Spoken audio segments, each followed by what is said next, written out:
Shalom, bien-aimés dans le Seigneur. Encore une fois, votre serviteur, Francis Lawala, qui se fait le plaisir de vous servir ce matin.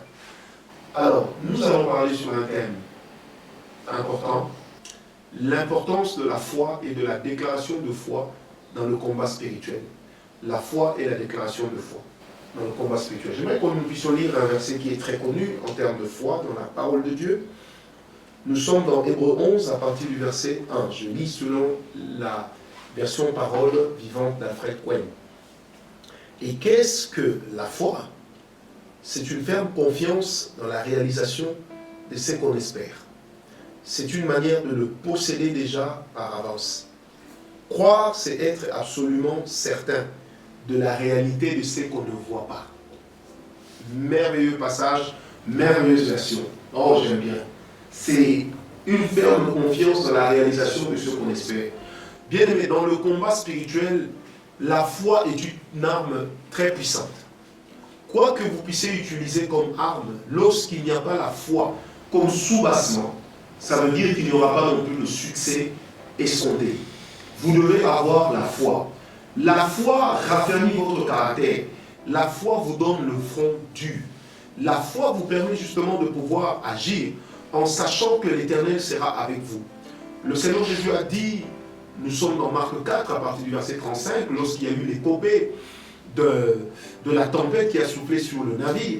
Il a dit, si vous avez la foi comme un grain de sénévé, vous pourriez dire à cette montagne, ôte-toi de là, et elle quitterait cet endroit. Le Seigneur Jésus veut simplement dire ceci, nous n'avons pas besoin d'avoir une foi immense, parce que Dieu est immense, mais nous avons besoin d'avoir une petite foi en un grand Dieu. Alors celui qui a la foi, il exerce avec efficacité. Celui qui a la foi, il exerce avec puissance. Et bien, ce matin, je parlerai uniquement de la foi, plutôt qu'aussi de la déclaration de foi telle qu'annoncée, parce que je me rends compte que la foi est extraordinaire. Demain, nous reviendrons sur la déclaration de foi. Avoir la foi, c'est quelque chose, c'est une disposition qui commence à l'intérieur du cœur de l'homme.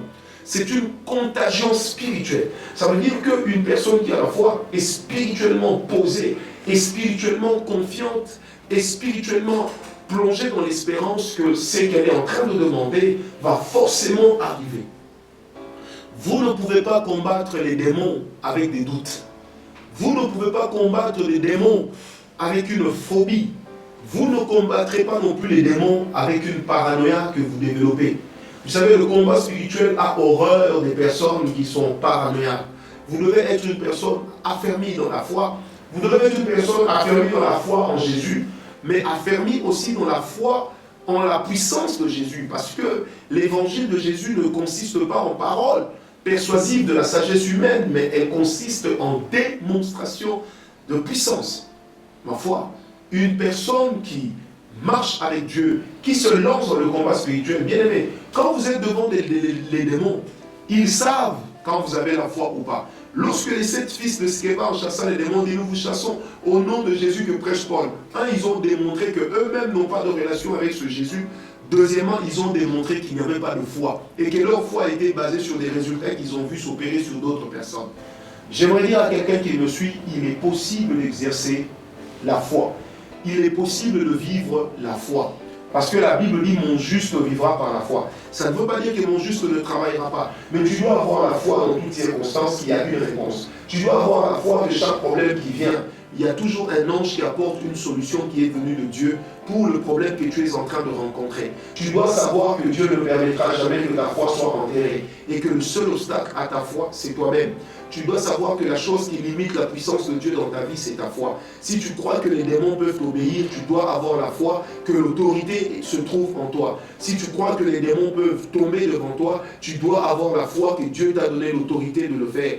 La foi, c'est le monde de l'esprit. Là où la prière pose la main sur l'ouverture, c'est la foi qui vous ouvrira la porte. Là où la prière localise le problème, la foi résout le problème. Alors je prie que chacun de vous en ce moment, que Dieu ravive, que Dieu ranime sa foi, que Dieu te donne du tonus là où tu en as perdu et que ta foi soit capable de renverser les montagnes, soit capable de transformer les falaises en terrain doux. Sois béni au nom de Jésus. Amen.